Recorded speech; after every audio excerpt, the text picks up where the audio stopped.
If you're studying for an arts and humanities degree, you're likely to come across books, fiction and non-fiction, which you find difficult to engage with. This might be because they were written a long time ago, when language, writing style, vocabulary and societal conventions were very different. Or it could be that the books engage with unfamiliar or complex academic ideas, or are written in a way that is different to texts which you've experienced before.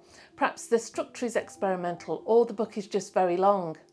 If you're new here, welcome. I'm Emily, a university teacher in the arts and humanities, but also someone who frequently studies as a student myself.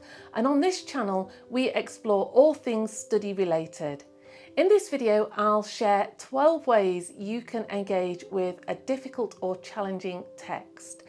Keep watching until the end for some bonus thoughts on why engaging with difficult or challenging texts might be beneficial, and thoughts on what you can do if you become overwhelmed with a difficult book.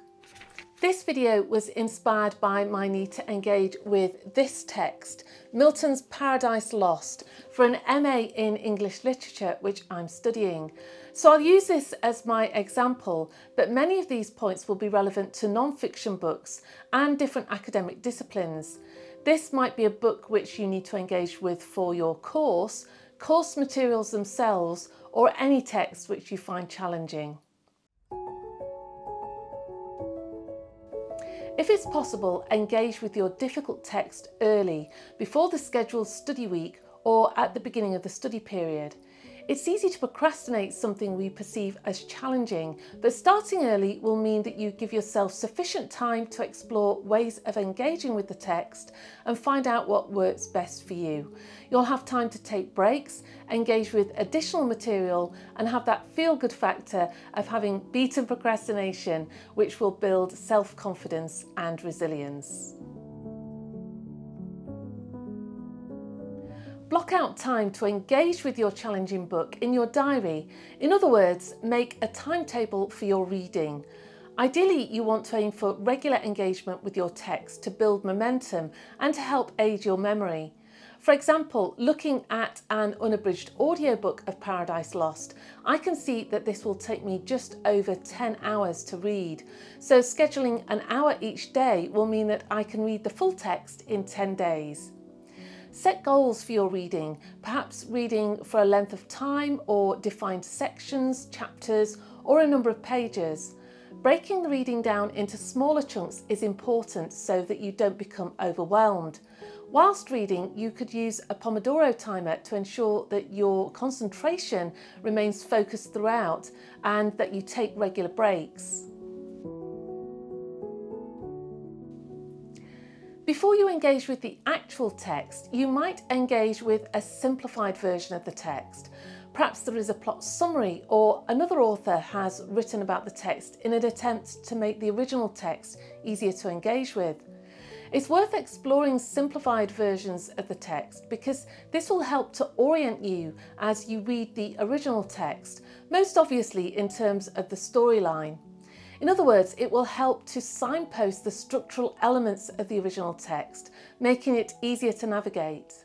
For one of the set texts on my course, I watched a TV adaptation of Middlemarch before reading the text, which gave me a plot summary, and I found the adaptation I watched to be pretty accurate and didn't cut out or adapt much of the action. However, I know from memory that a BBC TV adaptation of one of my other texts, North and South, was changed quite substantially at the end. So you need to be mindful of these issues, and I would never suggest that a summary is used in place of reading the original text. They are, however, very useful to familiarise yourself with key plot moments or ideas from the text. Related to step 3 is listening to or watching content which discusses the original text. This might be a film or television adaptation, TV documentary, podcast, or YouTube video. For example, for my text Paradise Lost, I have found several radio programmes that I will listen to, and a student told me about a BBC television documentary which discussed the work. Engaging with other resources which discusses the work will help to familiarise me with the content of Paradise Lost and some of the central ideas. When searching for content which discusses the original text, remember to evaluate this news source. Is it accurate? Who wrote this material? And is the author qualified to talk about the work and engage with the academic ideas in a meaningful way? My examples are from the BBC, and I can see that one of the podcasts is from Melvyn Bragg, who I know to be an authority in exploring academic ideas and artworks in the media. On the opposite end of the spectrum, I dislike some of the booktube reviews I've seen on YouTube because the creators offer little critical commentary and simply summarise the plot or discuss their response to the work. Since I'm studying at postgraduate level, this kind of response is less helpful to me.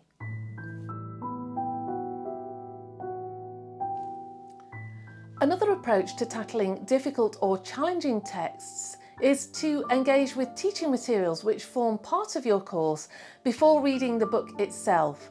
This is an easier option if you have advanced access to teaching materials, such as through distance learning or a flipped classroom approach to teaching.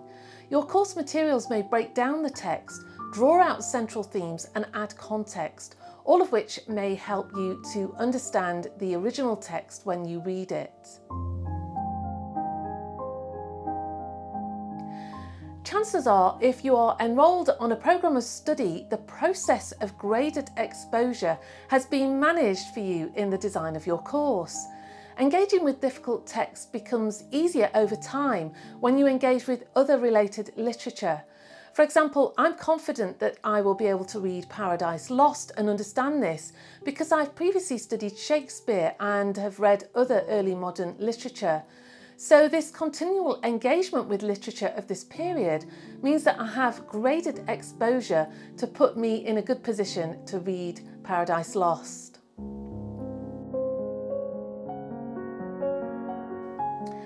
Sometimes it's possible to engage with a text informally or listen to a text when multitasking and still achieve a good understanding of the book. Spoiler alert, and sometimes it isn't.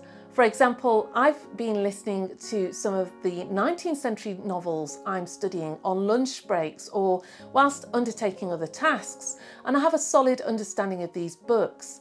However, this approach will not work for Paradise Lost. I know this because I've tried it. In this instance, I will need to sit at my desk, engaging my full focus, occasionally using a thesaurus to help me to understand difficult words, and probably with a pen and paper marking up important parts of the text and taking notes.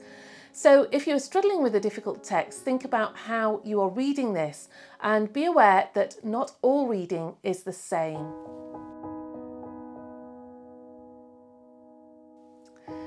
It's confession time. I've signed up to study an MA in English literature, but as a middle-aged adult, I rarely read books such as novels or short stories. This is partly because I have other hobbies which reduce my free time, and I just don't prioritise time for reading. So the way I have got through most of the texts I will need to study for my MA in English literature is listening to unabridged audiobooks. It's important to understand what unabridged means and to ensure that you buy an audiobook which closely reflects the edition of the text that you are studying. Unabridged means that the full text of a published work is read and has not been edited for brevity. I've listened to my set books whilst eating my lunch and running errands, whilst undertaking mundane work tasks, whilst cleaning and even decorating. This is how I've created over 100 hours to engage with just half of the set text without spending any time sitting down and focusing on these in a study session. Do remember the previous point, however, I can engage in some of the text this way and still achieve a good understanding of the book, but with other texts I'll need to engage with them differently. With Paradise Lost, I intend to listen to the audiobook as I read the printed text. Yes, I've bought both copies. I find this a very useful way to engage with early modern literature where some of the language conventions differ, because it's easier to get a sense of the meaning when an actor reads the lines. For For example, I've previously picked up on jokes in Shakespeare plays when listening to the tone of voice in which an actor delivers the lines.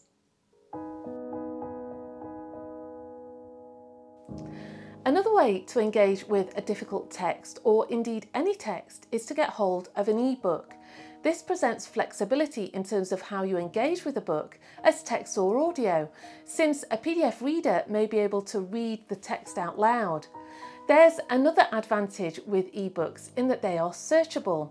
I wish that I had bookmarked more sections of the audiobooks I listened to when I heard passages which I thought might be significant and which I might make use of when writing an essay. For example, when listening to The Heart of Darkness, the words of the title were often mentioned in different contexts, and this deepened understanding of some of the central themes of the book. With an ebook, I can simply search this for keywords such as heart or darkness, and every instance of these words will appear. I can then browse these to find the most significant examples of where these words are used in the book.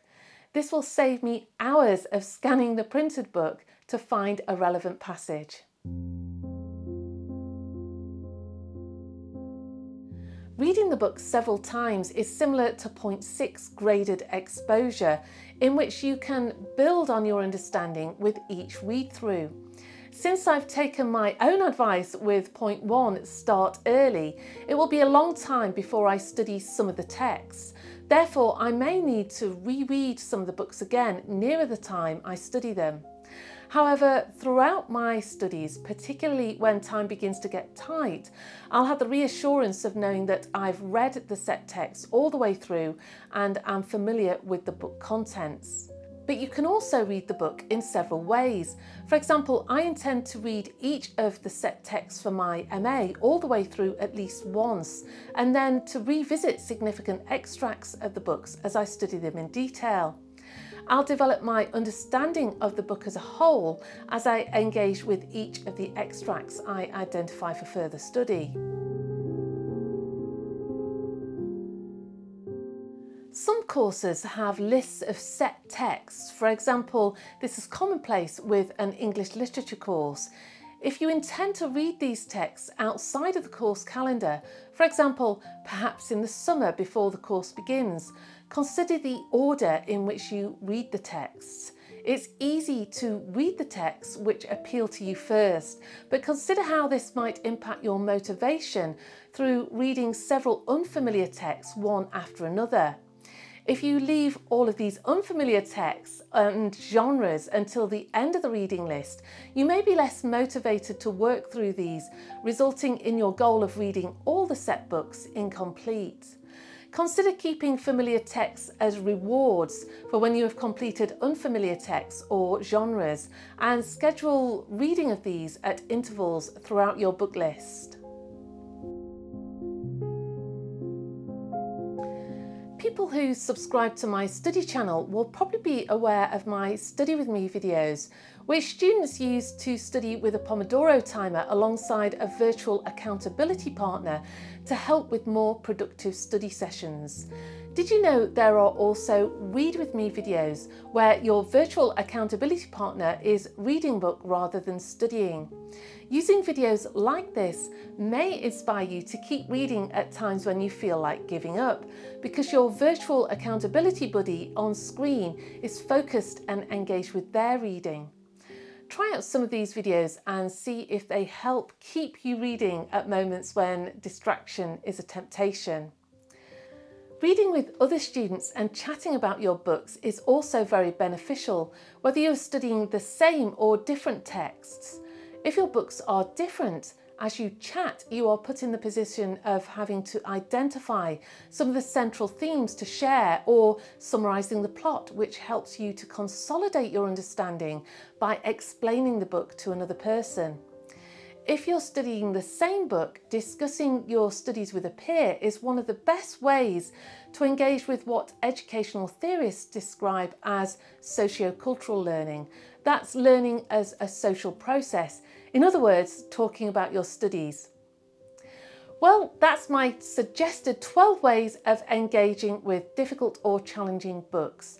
Let's spend a moment considering some reasons why this kind of reading may be beneficial. Think about the end game and why you are challenging yourself with this text. You may want to achieve a particular qualification, or it may just be the personal achievement of having read a particular text. A second reason might be academic development. With graded exposure, you'll eventually find engaging with difficult texts easier and develop your skill set overall. A third reason might be personal and skills development. By engaging with a difficult text and achieving your goal of reading this, you can continually build your resilience and confidence and experience that good feeling of having achieved a difficult task. However, always balance the task you are undertaking with your end goal. Sometimes engaging with a very difficult text or part of a course can be incredibly overwhelming and can impact your confidence. If engaging with a difficult text is creating such a negative experience that you are struggling to continue studying or are thinking of withdrawing from your course, consider the impact of not engaging with this one text fully. If this is a text that is a core part of your assessment, this may not be possible, but if this is just one study week which is not assessed, this may not impact your overall performance. Maintaining a positive mindset, resilience and confidence is better in the longer term for completing a course than falling behind and feeling negative about your study experience. Seek advice from your teacher in this scenario and they will be able to guide you towards the solution which is best for you. I hope you found these suggestions useful for engaging with difficult or challenging texts. Remember to leave your own suggestions down below in the comments, and together we can build a useful resource for anyone who finds this video. Thanks for watching and enjoy your reading.